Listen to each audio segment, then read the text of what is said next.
వారు 30 సంవత్సరాల వయసు వచ్చిన తర్వాత వారు ఏం చేస్తారంటే వాక్యము చదవమని చెప్పి వారికి ఇస్తారు. వాళ్ళకి అది ఆనవాయితీ. యేసు ప్రభు వారు యవనస్తుడుగా ఉన్నప్పుడు చాలా చక్కగా ఆయన ఈ లోకములో జీవించాడు. ఆయన తల్లిదండ్రులకు బాగా సహకరించాడు. దేవుని భయభక్తులతో జీవించాడు. అందుకనే ఆయన బాలుడుగా ఉంటా ఉన్నప్పుడు మనుష్యుల దయందును దేవుని దయందును అతడు వర్ధిల్లెను అని చెప్పి లూకాసు వార్తలు రాసి ఉందన్నమాట. దేవుని దయందు మనుషుల దయందు యేసు ప్రభువారు వర్ధిల్ల వాడుగా ఉంటా ఉన్నాడు. యేసు ప్రభువారు తల్లిదండ్రులను ప్రేమించిన వాడుగా ఉంటా ఉన్నాడు. బాగా తల్లిదండ్రులకు సహాయపడిన వాడుగా ఉంటా ఉన్నాడు. యేసు ప్రభువారి యొక్క తండ్రి వడ్రంగి ఆయన వడ్రంగి పని చేసుకుంటా ఉండేవాడు. యేసు ప్రభువారు కొద్ది వయసు వచ్చిన తర్వాత తన తండ్రికి ఆ వడ్రంగి పనిలో సహాయం చేసేవాడు. ఏం చేసేవాడమ్మ చెప్పండి? సహాయం చేసేవాడు. యవనస్తులు బాగా గమనించాలి. యవనస్తులు ఎప్పుడు కూడా తల్లిదండ్రులకు సహకరించేవారుగా ఉంటా ఉంటారు తమ యవన ప్రాయంలోనే. ఈ రోజుల్లో యవనస్తులు తల్లిదండ్రుల మాట వినకుండా మరి ఇష్టానుసారంగా చాలామంది ఉంటా ఉన్నారు. ఒకవేళ సంపాదించినా సరే వారు డబ్బులు వారు ఖర్చు పెట్టుకునే వారుగా ఉంటా ఉన్నారు. తల్లిదండ్రులకు ఇవ్వకుండా మా డబ్బులు మేము ఖర్చు పెట్టుకుంటాం అని చెప్పి అనేవారు కూడా ఉంటా ఉన్నారు. కానీ యేసు ప్రభువారు యవనస్తులకు చక్కని మాదిరి. యేసు ప్రభువారు చక్కని ఉదాహరణ. యేసు ప్రభువారు మీ అందరికి కూడా ఒక మంచి ఉదాహరణగా ఉంటా ఉన్నాడు. తల్లిదండ్రులకు ఇదేమి పని అని చెప్పి అనకుండా తన తండ్రి వడ్రంగి వాడిగా ఉంటా ఉన్నప్పుడు వడ్రంగి పని చేసి సహకరించాడు. థాంక్స్ స్తోత్రం. హల్లెలూయా చెప్పండి. హల్లెలూయా. మీరు కూడా అంతే. యవనస్తులు బాయ్సే కానీ గర్ల్సే కానీ, గర్ల్స్ అయితే తల్లికి సహకరించేవారుగా ఉన్నారు. ఈ రోజుల్లో చాలామంది గర్ల్స్ ఏంటి బాయ్స్ ఏంటి ఉదయాన్నే లెగలేకపోతారు. ఏం చేస్తారమ్మా చెప్పండి అమ్మా? ఉదయాన్నే లెగలేకపోతున్నారు. అప్పటి కాలంలో ఉదయాన్నే లేచేవాడు. మా కాలంలో కూడా ఉదయాన్నే లేచేవాడు. ఇప్పుడు కాలంలో 8 దాటితే లెగలేకపోతారు. అవునంటారు కదంటారు చెప్పండి అమ్మా? అలా అయిపోయారు. అలా ఉంటే మీరు ఆశీర్వాదాలు పొందుకోలేరు. ఉదయాన్నే లెగాల. స్తోత్రం. హల్లెలూయా. మీ పడక మీద నుంచి early to rice early to bed. చాలామంది కూడా పండుకుంటప్పుడు ముసుగు వేసుకుని సెల్ ఫోన్ పట్టుకుని 1 గంట 2 గంటల వరకు కూడా ఉంటున్నారు చాలామంది కూడా. అవునా కదా చెప్పండి? చెప్పండి అమ్మా. తల్లిదండ్రులు ఏమో ఏడుస్తూ ఉన్నారు. ఒరే సెల్ ఫోన్ ఆపేరా అని చెప్పి ఏడుస్తూ ఉన్నారు. వీళ్ళేమో సెల్ ఫోన్ పట్టుకుని ముసుగేసుకుని చాటింగ్లు చీటింగ్లు. ఏం చేస్తారమ్మా చెప్పండి? చాటింగ్లు చీటింగ్లు. ఎవరొస్తు చేసే పనులు అలా చేస్తే నీవు ఆశీర్వాదాలు పొందుకోలేవు. అలా చేస్తే దీవెనలు పొందుకోలేవు. నీవు ఎర్లీగా వెళ్ళాలి. బెడ్కి ఎర్లీగా లెగాలి. చదువుకునేవారు చదువుపై బాగా శ్రద్ధ చూపించారు. యవ్వన ప్రాయంలో పని చేసుకునేవారు పని పట్ల నైపుణ్యత సంపాదించుకోవాలి. బాగా పని చేసేవారుగా ఉంటా ఉన్నారు. థాంక్స్ స్తోత్రం. హల్లెలూయా. నీకు ఏ పని ఇష్టమో ఆ పని చేయాలి. ఒక వ్యక్తి యవనస్తుడిగా ఉంటా ఉన్నప్పుడు వాడికి అంటే ఐఫోన్ కొనుక్కోవాలని చెప్పి ఒక ఆశ అంట. ఏ ఫోన్ కొనుక్కోవాలమ్మా? ఐఫోన్ కొనుక్కో కలాడికి. ఆడి కళ నెరవేరాలంటే ఆడి దగ్గర డబ్బులు లేవు. తల్లిదండ్రులు కూడా సంపాదనా పరులు కాదు కాబట్టి వీడేసంటే ఒక కిడ్నీ అమ్మేసి ఈసారమ్మ చెప్పండి. ఒక కిడ్నీలు అమ్మేసి ఈసారి చెప్పండి ఐఫోన్ కొనుక్కున్నాడు. ఐఫోన్ కొనుక్కుని చాలా ఎంజాయ్ చేశారు ఐఫోన్ తోటి.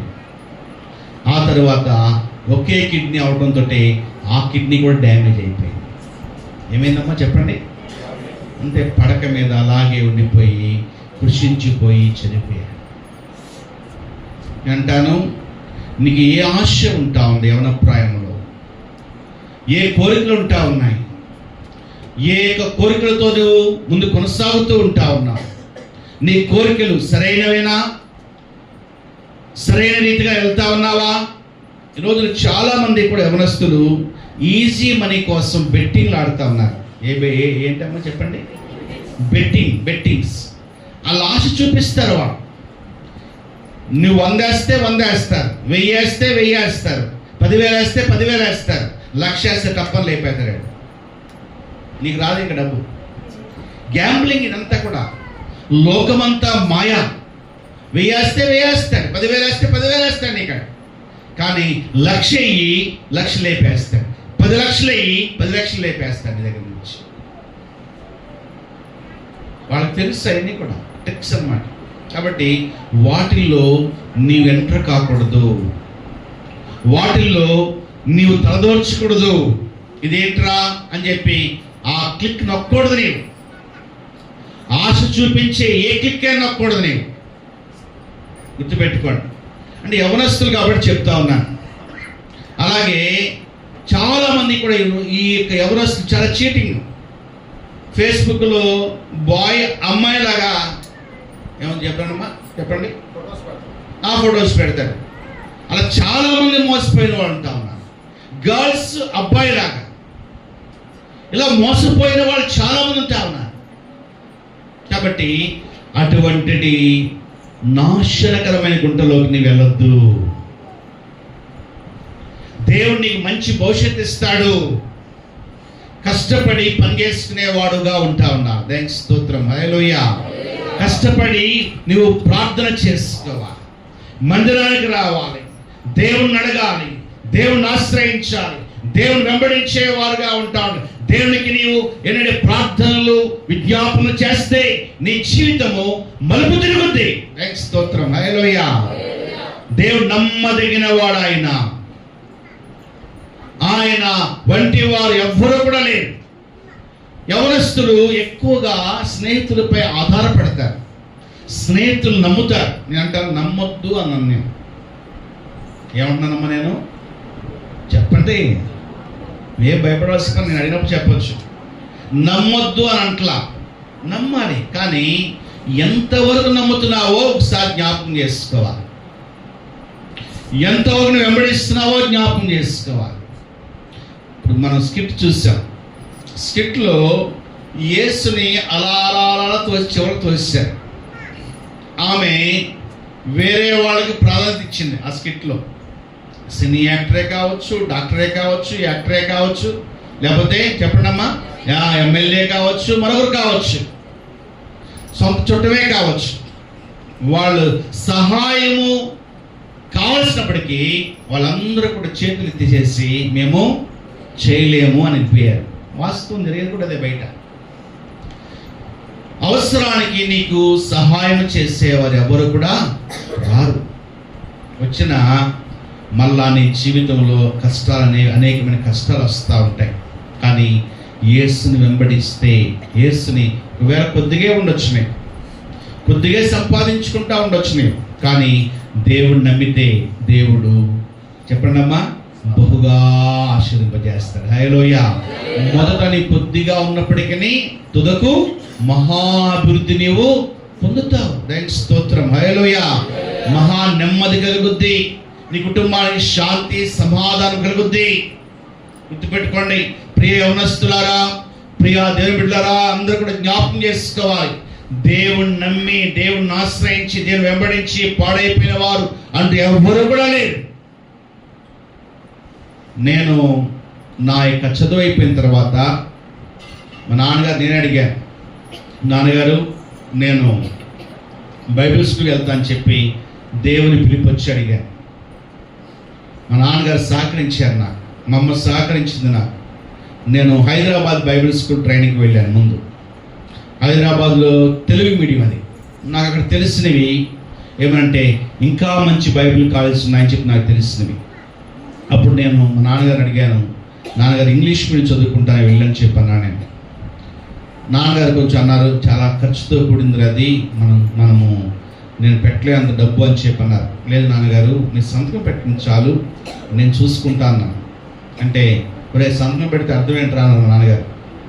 సంతకం పెడితే అర్థం ఏంట్రా అంటే అప్పుడు నన్ను మీరే కడతారని చెప్పి అర్థం అన్నాను. మరి ఎలాగ అన్నారు. పర్వాలేదు నాన్నగారు, నేను చూసుకుంటాను మా నాన్నగారు. అప్పట్లోనే విశ్వాసం.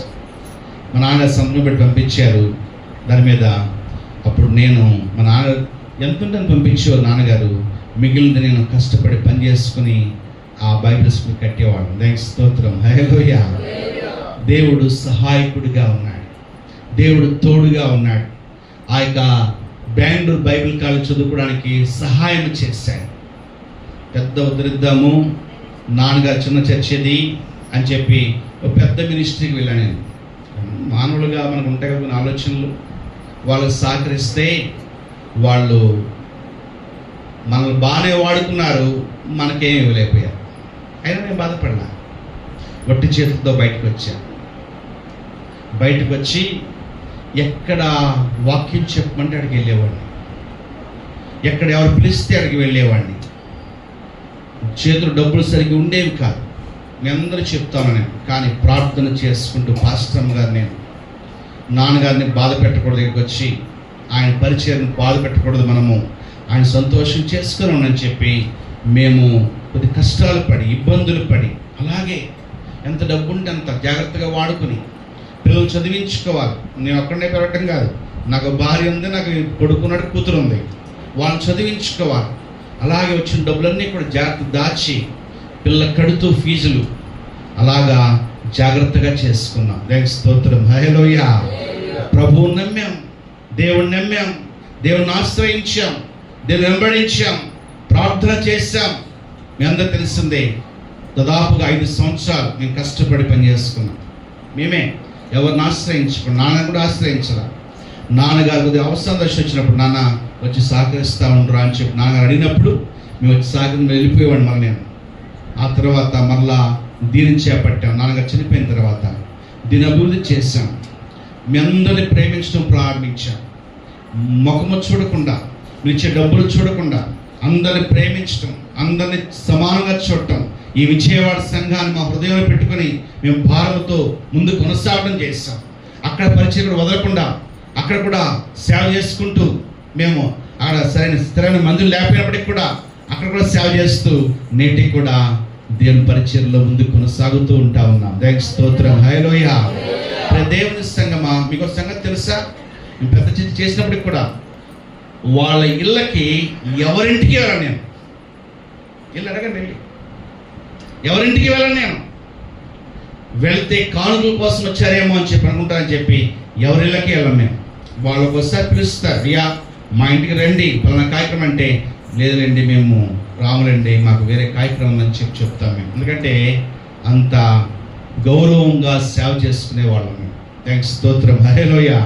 1 సంవత్సరం 2 సంవత్సరాలు కాదు, వాళ్ళని విడిచిపెట్టేసి దాదాపుగా 2014-11 సంవత్సరాల పైన అయిపోయింది. థ్యాంక్స్, స్తోత్రం, హల్లెలూయా.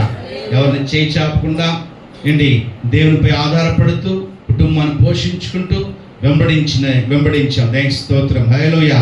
మీ అందరూ కూడా చెప్తా ఉన్నాను, దేవునిపై ఆధారపడితే దేవుడు నీ కుటుంబాన్ని స్థిరపరుస్తాడు. దేవునికి స్తోత్రం, హల్లెలూయా. మిమ్మల్ని పైకి లేపుతాడు, మిమ్మల్ని అభివృద్ధి చేస్తాడు, మిమ్మల్ని ఆశీర్వదింపజేస్తాడు ఆయన. ఇంకో సంగతి తెలుసా? పెద్ద చర్చలో లేనప్పుడు ఉండే గౌరవము, భాగ్యము, కృప దేవుడు మనకు, మేము ఒంటరిగా చేస్తున్నప్పుడు దేవుడు మాకు అన్నీ ఇచ్చాడు. దేవునికి స్తోత్రం, హల్లెలూయా. కారు ఇచ్చాడు మాకు దేవుడు, సరేండి, మాకు చక్కగా అన్ని సౌకర్యాలు ఇచ్చాడు. ఆయన సహాయం చేస్తా ఉన్నాడు దేవుడు. ఆయన నమ్మదగిన వాడని చెప్పి మీ అందరికీ కూడా యవనస్తులారా మీకు చెప్తా ఉన్నాను. దేవునికి స్తోత్రం, హల్లెలూయా. మనుషులు నమ్మితే మనము పాడవుతాం, మనుషులు నమ్మితే మన నట్టేట్లో ముంచి వేస్తారు, మనుషులు నమ్మితే మనము దేవుని కృపను పోగొట్టుకుంటాం. మనం దేవుని ఆశ్రయిస్తే నీవు దేవుని దీవెనలు నువ్వు పొందుకుంటావు, నీవు దేవుని మేళ్ళు పొందుకుంటావు, నీవు హల్లెలూయా దేవుని ఆశీర్వాదాలు పొందుకునేవాడుగా ఉంటావు. ఆయన నిన్ను విడిచిపెట్టేవాడు కానీ కాదు ఆయన. నేను స్తోత్రం, హల్లెలూయా. చెప్పండి హల్లెలూయా. ఈ విజయవాడ సంఘాన్ని అభివృద్ధి చేస్తాం ఉన్నారండి. మన సంఘము ఏంటి చాలా దీవించబడిన సంఘముగా ఉంటా ఉంటుంది. చాలా మంది దీవించబడ్డారు. స్తోత్రం హల్లెలూయా. ఆశీర్వదించబడ్డారు, వివాహాలు చేసుకున్నారు, వారి కుమారులు కలిగారు. అదేంటో విచిత్రం, దేవుని ఆశీర్వాదం ఏంటో. మరి నేను పెళ్లి చేశానంటే మగపిల్లలే పడతారు, అది ఆశీర్వాదం కాదా? మా అమ్మాయి అంటది, చాలా కోపం వచ్చేది మా అమ్మాయికి. మీకు ఎలా ఉంటుందో తెలియదు కానీ, అదిగో అమ్మాయి అంటున్నారు అంటది, అమ్మాయి అంటున్నారు అంటది మా అమ్మాయి. అన్నారా? మా అమ్మాయికి చాలా ఏంటి అలా అంటే కోపం వచ్చేస్తుంది. అబ్బాయిలే పుడతారంటే కోపం వచ్చేది మా అమ్మాయికి. అమ్మాయి అంటే తక్కువ అంటది మా అమ్మాయి. మా పాస్టర్ కూడా అందరూ ఏమన్నారు, కానీ మా అమ్మాయి మాతో కోపం అంటాను. అలా కాదమ్మా, కుటుంబంలో ఉన్నప్పుడు ఫస్ట్ మగపిల్లవాడు పుట్టాడు అనుకోండి, ఆ కుటుంబం నాకు ఎలా ఉంటుందో చెప్పండి, సంతోషం. తర్వాత ఎవరు కావాలి? మళ్ళా అమ్మాయి కావాలి. అది అంటా నేను. కాబట్టి దేవుని బిడ్డరా, దేవుడు మా హస్తాన్ని దీవించాడు. దేవుని స్తోత్రం హల్లెలూయా. ఆశీర్వదింపజేశాడు, తన కృపలతో నింపాడు. చాలా మంది, అనేక మంది మేము అడుగుపెట్టిన ఆ ఇల్లు పూరు గుడిసెలు, చాలా గుడిసెలు, కానీ ఆ యొక్క పూరు గుడిసెల్ని మంచి భవనాలుగా చేశాడు దేవుడు. దేవుని స్తోత్రం హల్లెలూయా. నాన్నగారు ఈ స్థలంలో అడుగు పెట్టారు. మీ అందరూ చాలా మంది కూడా మన సంఘంలో వారు ఏమంటే బిల్డింగ్లో అడుగు పెట్టలేదా? చెప్పరమ్మా, నువ్వు చెప్పాలా? హల్లెలూయా. అడుగు పెట్టారు. దేవుని స్తోత్రం హల్లెలూయా. దేవుడు నమ్మదగిన వాడు, ఆయన ఆశీర్వదిస్తాడు. కాబట్టి సునగోకు వెళ్ళేవారు. ఆ సునగోగు అంటే సమాజ మందిరంలో ప్రార్థన చేసేవారు, దేవుని ఆరాధన చేసేవారు, దేవుని మహిమపరిచేవారు.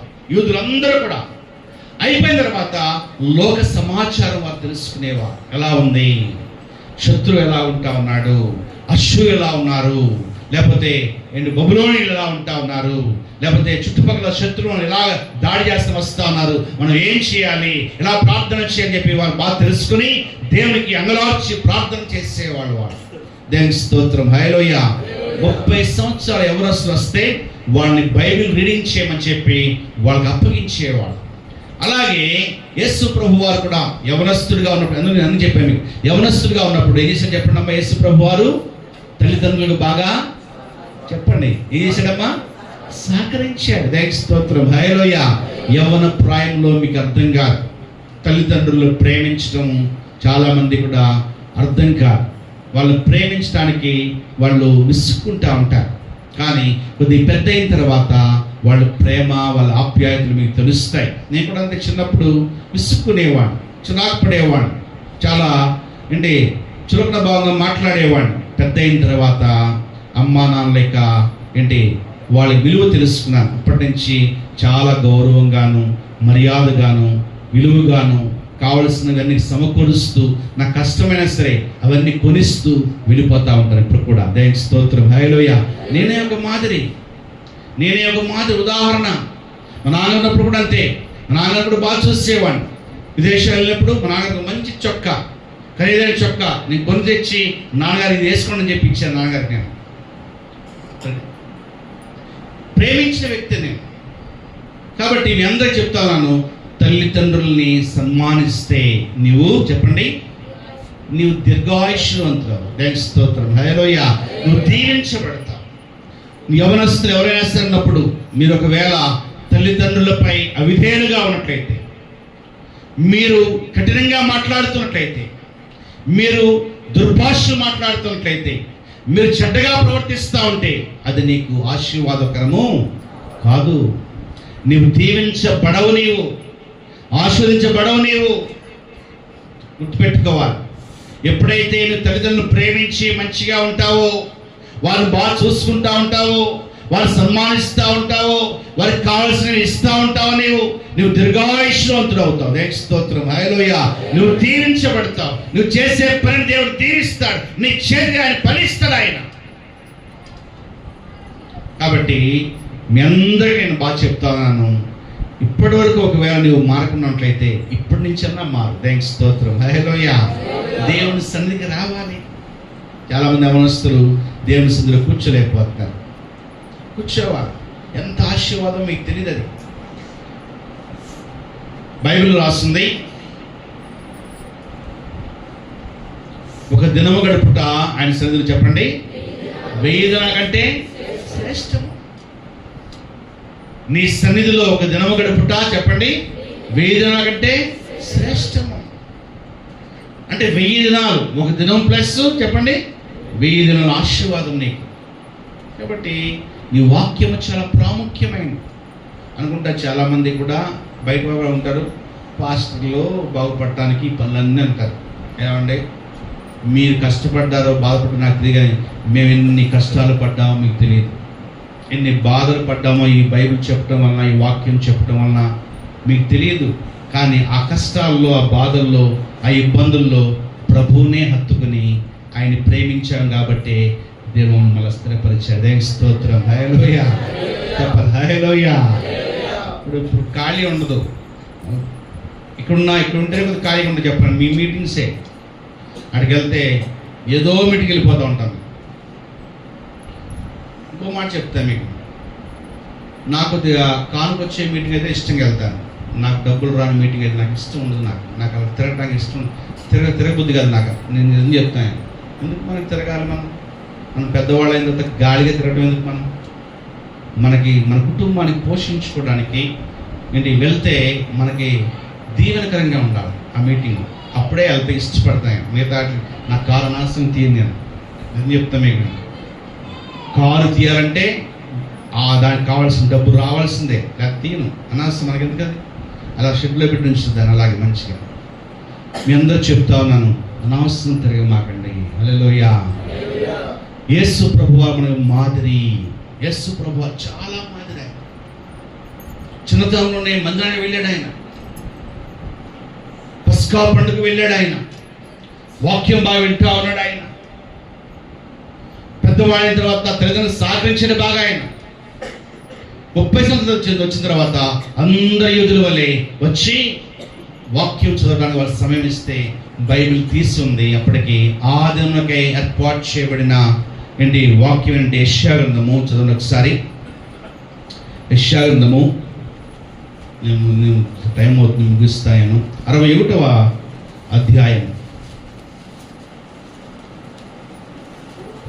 మొదటి వచనం కానీ చూద్దాం ఒకసారి.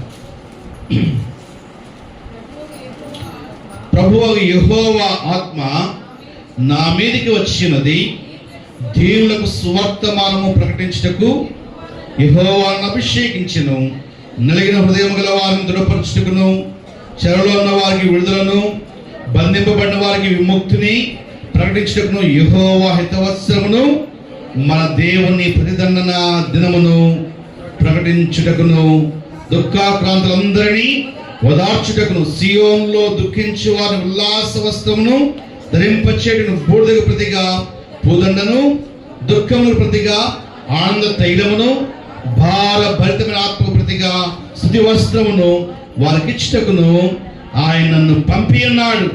ఆయన తన్ను మహిమపరచుకున్నట్లు నీతి అను మస్తకి వృక్షములనియు యెహోవా నాటిన చెట్లనియు వారికి పేరు పెట్టబడును.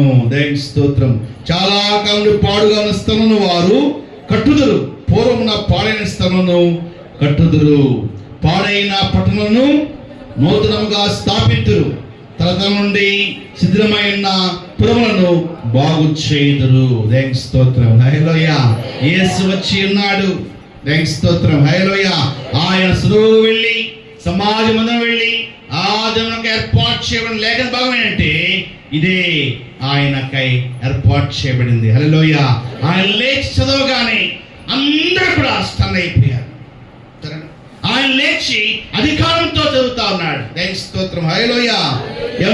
ప్రభువు ఆత్మ యెహోవా ఆత్మ నా మీదకి వచ్చినది, దీనులకు సువర్తమానం ప్రకటించుటకు యెహోవాను అభిషేకించను, నలిగిన హృదయం గల వారిని దృఢపరచును, చెరలో ఉన్న వారిని విడుదల, బంధింపబడ్డ వారికి విముక్తి, యెహోవా హితవత్సరమును చెప్పండి మన దేవుని ప్రతిదండన దినమును ప్రకటించుటకును, దుఃఖాక్రాంతులందరినీ ఓదార్చుటకును, సియోనులో దుఃఖించు వారికి ఉల్లాస వస్త్రం ధరింపచేయుటకును, బూడిదకు ప్రతిగా పూదండను, దుఃఖములకు ప్రతిగా ఆనందతైన భారభరితమైన ఆత్మ ప్రతిగా స్తుతి వస్త్రమును వారికి ఇచ్చుటకు ఆయనను పంపి ఉన్నాడు. హల్లెలూయా. దుఃఖితులకు ఉల్లాసము యేసయ్య ఇచ్చేవాడు. భారభరితమైన హృదయం గల వారికి ఆయన చెప్పండి ఆనంద తైలం ఇచ్చేవాడు ఆయన. హల్లెలూయా.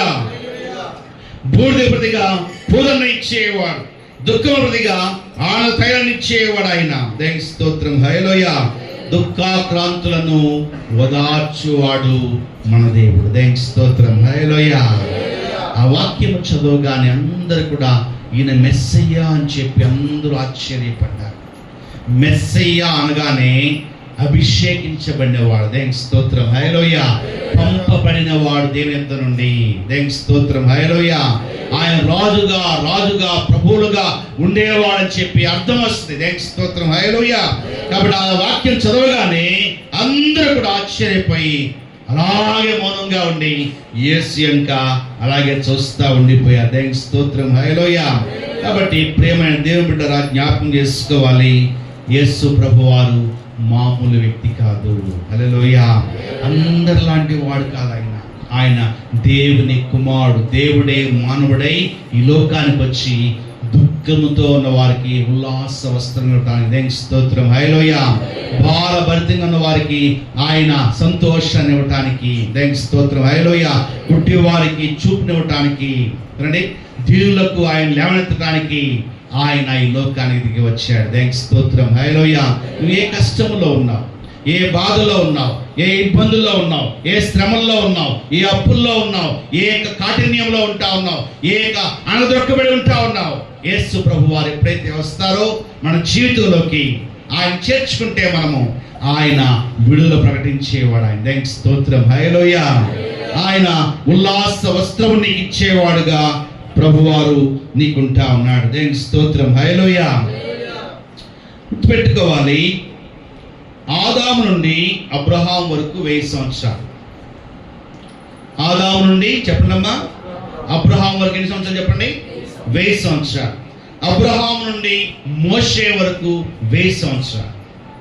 మోషే నుండి దావీదు వరకు 1000 సంవత్సరాలు. నాకు గుర్తుపెట్టుకోండి, దావీదు నుండి యేసుక్రీస్తు వరకు 1000 సంవత్సరాలు. ఎందుకు చెప్తా మీకు బాగా గుర్తుపెట్టుకోవాలి. ఆదాము నుండి అబ్రహాం ఎన్ని సంవత్సరాలు చెప్పండి? అబ్రహాం నుండి మోషే వరకు ఎన్ని సంవత్సరాలు? మోషే నుండి దావీదు వరకు ఎన్ని సంవత్సరాలు? దావీదు నుండి యేసు ప్రభు వారి వరకు ఎన్ని సంవత్సరాలు చెప్పండి? 1000 సంవత్సరాలు. యేసు ప్రభు వారు ఎన్ని సంవత్సరాలు అయింది? 2000. అవి 4000, ఇప్పుడు 2000. అందుకని చివరి హితవత్సరమును ప్రకటించే సంవత్సరం ఇది. హల్లెలూయా. 7000 సంవత్సరాలు అయిన తర్వాత బహుశా మనం చెప్పలేం, కానీ మొత్తానికి ప్రభు రాకడ మరలా సమీపముగా ఉంటా ఉంది. హల్లెలూయా. హితవత్సరము ప్రకటించడం అని అదే అంటే జూబ్లీ అంటే ఆయన రానైన సంవత్సరం, ఆయన వచ్చే సంవత్సరం, లేకపోతే మన జీవితాలు మారే సంవత్సరం. కాబట్టి యేసు ప్రభు వారు ఈ లోకంలో జీవించి అందరిలా జీవించలా. యేసు ప్రభు వారు ఆయన 30 సంవత్సరాలు తండ్రి చోటున తండ్రికి సహాయపడ్డాడు. 3 సంవత్సరాలే ఆయన పరిచయం చేసి అంటే సేవ చేశాడు. గుడ్డి వారికి చూపు, పుట్టి వారికి ఏంటి నడక, కుష్ఠరోగులు బాగు చేయడం, చనిపోయిన వారిని లేపడం, అనేక మంది ఆహారం పెట్టడం, ఆయన పరిచయం చేయడం, ప్రార్థన చేయడం, ఇలా 3 సంవత్సరాలు చేసి ఆయన శిలువ మరణం పొంది మానవాళి కొరకై ఆయన సమాధి చేయబడి తిరిగి 3 దినం లేచి అందరికీ కనపడి 40 దినాల నుండి ఆయన ఆరోహణుడై పరలోకం వెళ్ళిపోయాడు. దేవునికి స్తోత్రం. హల్లెలూయా. మళ్ళా తిరిగి వస్తానని చెప్పి ఆయన సెలవిచ్చాడు. మీకు చెప్పారు చివరి 1000 సంవత్సరాల్లో బహుశా ఎప్పుడైనా రావచ్చు జూబ్లీ అంటున్నది. కాబట్టి అందరూ కూడా శ్రద్ధగా ఉండాలి. దేవునికి స్తోత్రం. హల్లెలూయా. భయభక్తులతో జీవించాలి. ఈ లోకాన్ని మనం ఎప్పుడు విడుస్తామో మనకు తెలియదు. అయితే నువ్వు స్నేహితులు నమ్ముకుంటే అర్ధాంతరంగా నేను విడిచి వెళ్ళిపోతారు. నీకు సహాయకులుగా ఉండరు. వాళ్ళు ఏదో ప్రేమిస్తారు, నీ దగ్గర నుంచి ఏదో ఆశించి, ఏదో మన దగ్గర నుంచి ఏదో కోరుకుని వారు ప్రేమిస్తారు, కానీ నిజమైన ప్రేమ వారి యొద్ద ఉండదు. హల్లెలూయా. నిజముగా ప్రేమించేవాడు, ఈ లోకంలో నిన్ను మనిషిగా చూసేవాడు, నువ్వు ఎత్తు ఎంతున్నా పుట్టైన, పొడవైన, లావైన, సన్నమైన, ఏంటి ధనవంతుడైన, ధనహీనుడు అయినా సరే, ఎవడైనా సరే నిన్ను ప్రేమించేవాడు యేసయ్య ఒక్కడే. హల్లెలూయా. కాబట్టి ప్రభువా, నీ రాకడ సమీపమైంది. నువ్వు వచ్చావు, నువ్వు వచ్చి దీనులకు స్వార్థ మనం ప్రకటించావు. ఏంటి బందీలను విడిపించావు, రోగులు బాగు చేశావు, చనిపోయిన వారిని లేపావు, ఏంటి అనే అద్భుతాలు చేసే ఈ లోకములో మరలా తిరిగి వస్తానని చెప్పి సెలవిచ్చావు. మీకు ఇయర్స్తో సహా చెప్పాను మీకు. కాబట్టి ఆయన రాకడ జూబ్లీ ఇయర్ ఆయన ప్రారంభమైంది. దేవునికి స్తోత్రం. హల్లెలూయా. కాబట్టి అందరూ కూడా సిద్ధపాటు కలిగి, ప్రభువా నేను నిన్ను ప్రేమిస్తానయ్యా, ఈ లోకాన్ని ప్రేమించను, మనుషుల్ని ప్రేమించను, నీ సన్నిధిలో ఉంటాయను, నీ సహాయం నాకు కావాలి, నువ్వు నాకు కావాలి ప్రభువా, నా కొరకై ఈ లోకాన్ని దిగి వచ్చావు, ఎవరి కోసమో కాదు, నా కోసమే వచ్చావు. కాబట్టి నీతో సహవాసం చేస్తాను ప్రభు అంటే నువ్వు ధన్యుడిగా మారుతావు. దేవునికి స్తోత్రం. హల్లెలూయా. నువ్వు ధన్యుడిగా మారుతావు. నీ కుటుంబం ధన్యత పొందుకుంటుంది. నీ కుటుంబం ధన్యత పొందుకుంటుంది. దేవునికి స్తోత్రం. హల్లెలూయా. నీ బిడ్డలు ఆశీర్వదించబడతారు. ఈ లోకం విడిచినా సరే దేవునితో పాటుగా ఉండే భాగ్యము ప్రభువా నీకు ఇస్తారు. కాబట్టి నువ్వు దేవుని సన్నిధికి వస్తావా? దేవుని సన్నిధిలో ఆరాధన చేస్తావా? దేవుని మందిరంలో నీవు ఉంటావా? యేసు ప్రభు వారి వలె నీవు కూడా సులువునిది. దేవునికి స్తోత్రం. హల్లెలూయా. కొంతమంది అంటారు, ఏమండి ఆయన శనివారం లేడు కదండి, మనమేంటి మరి ఆదివారం కూడా అంటే, యేసు ప్రభు వారు వచ్చి ఆయన ధర్మశాస్త్రమును ఆయన మార్చి వేశాడు. దేవునికి స్తోత్రం. హల్లెలూయా. దాన్ని కొట్టివేశాడు ఆయన. యేసు ప్రభువారు మరణ పునరుద్ధాన దినము ఆదివారం కాబట్టి ఆయన సేవించడానికి మనము ఆదివారము ప్రపంచం అంతా కూడుకుని ఆయన్ని ఆరాధన చేస్తా ఉంది. దేవునికి స్తోత్రం. హల్లెలూయా. ధర్మశాస్త్రం కొట్టివేయబడింది. యేసు ప్రభువారి యొక్క ఆయన నీతి మనకి బయలుపరచబడింది. దేవునికి స్తోత్రం. హల్లెలూయా. కాబట్టి ప్రభువారిని ఇవెంత నమ్ముకుంటే, ఎంత సేవిస్తే, ఎంత ఘనపరిస్తే ఆయన ఘనమైన వాడు కాబట్టి లోకములో అటువంటి వారు ఎవ్వరు లేరు. కాబట్టి ప్రభువా నువ్వు నాకు కావాలి, నా జీవితం మారాలి, నా జీవితం ఇంకా అలాగే ఉంటుందని చెప్పి నువ్వు కోరుకున్నట్టయితే దేవుని జీవితాన్ని మారుస్తాడు. దేవుని దీవించును గాక. హల్లెలూయా. నీ కొరకై యేసయ్య ఉద్భవించాడు. నువ్వు త్రోసివేస్తావో, నువ్వు చేర్చుకుంటావు, నువ్వు వస్తావో, నువ్వు బయట ఉంటావో, అది నీ ఇష్టం. దేవునికి స్తోత్రం. హల్లెలూయా. నన్ను అడిగితే పాస్టర్ గారు నన్ను ఏం చేయమంటారు అడిగితే అంటాను, నువ్వు బయట ఉండొద్దు.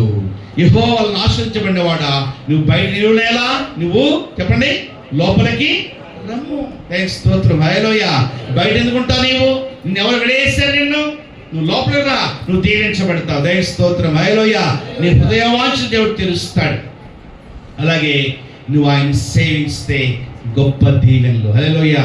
ఈ లోకం నశించిపోయేది, పాడైపోయేది, ఇది లయమైపోయే లోకం ఇది. యేసును వెంబడిస్తే యుగ యుగాలు కూడా ఆయనతో జీవిస్తావు. ఆ భాగ్యం నీకు ఇస్తాడు. మేము ఈ రోజున మా మరదలు చనిపోయిన దినమైనప్పటికీ కూడా ఎంత సంతోషం చెప్తున్నాడు. కారణము ఆమె దేవునితో ఉంది. హల్లెలూయా. దేవుని రాజ్యములో ఉంది, అందునే సంతోషం. ఏమన్నా ఏడిస్తే ఏమొస్తుందండి? దుఃఖపడితే ఏమొస్తుంది? ఆమె జీవించినప్పుడు మేము బాగా చూసామని. దేవుని స్తోత్రం. హల్లెలూయా. ఆ సంతోషం హృదయంలో ఉంది. నాన్నగారు ఉన్నప్పుడు నాన్నగారు బాగా చూసాం, అమ్మను బాగా చూస్తూ ఉన్నాం. దేవునికి స్తోత్రం. హల్లెలూయా. మిమ్మల్ని అందరినీ బాగా చూస్తూ ఉన్నాం. మా హృదయంలో ప్రభువారు ఆ యొక్క వాక్కుని పెట్టాడు, ఆ ప్రేమను పెట్టాడు. అది ఆయన ప్రేమ. కాబట్టి అందరూ కూడా ప్రభువుని వెంబడించి ప్రభు ఆశీర్వాదాలు పొందుకోండి. బయట ఉండొద్దు. ఆదివారం పూట దేవుని సన్నిధికి రండి. హల్లెలూయా. దేవుడు మీతో మాట్లాడతాడు, మీకు సహాయం చేస్తాడు, మిమ్మల్ని బలపరుస్తాడు. కాబట్టి పరుగున రావాలి దీని ఎద్దకు. అందుకనే ఆయన మాట విని 114 కీర్తన చెప్పిన వస్తాడు. ఆయన మాట విని సముద్రము వెనక్కి పారిపోయిందంట. ఏమైంది చెప్పండి అమ్మా, చెప్పండి ఏమైంది? వెనక్కి పారిపోయిందంట. ఆయన మాట విని ఏంటి? యోర్దాను వెనక్కి, చెప్పండి అమ్మా, ఎక్కడ వెనక్కి వెళ్తా నీళ్ళు? చెప్పండి అమ్మా, వెనక్కి వెళ్ళిపోయినంట ఆయన మాట విని. ఎంత ఘనమైన వాడు ఆయన. కాబట్టి అటు ఘనమైన దేవుణ్ణి నీ హృదయం చేర్చుకున్నట్లయితే నువ్వు మనుషులపై ఆధారపడవలసిన పని లేదు. దేవునికి స్తోత్రం. హల్లెలూయా. దేవుడు మిమ్మల్ని దీవించి ఆశీర్వదింపచేయును గాక. ఈ క్రిస్మస్ మేలులు, ఆశీర్వాదాలు, దీవెనలు మీరు మీ కుటుంబాలు పొందుకొని మరింత ఆనందభరితులై దేవుని మహిమపరిచే బిడ్డలుగా ఉండాలని చెప్పి కోరుకుంటా ఉన్నాను. నేను మనం దీవించి ఆశీర్వదించేయను గాక. ఆమేన్. God bless you. అవి తీసేయండి. తీసేయండి.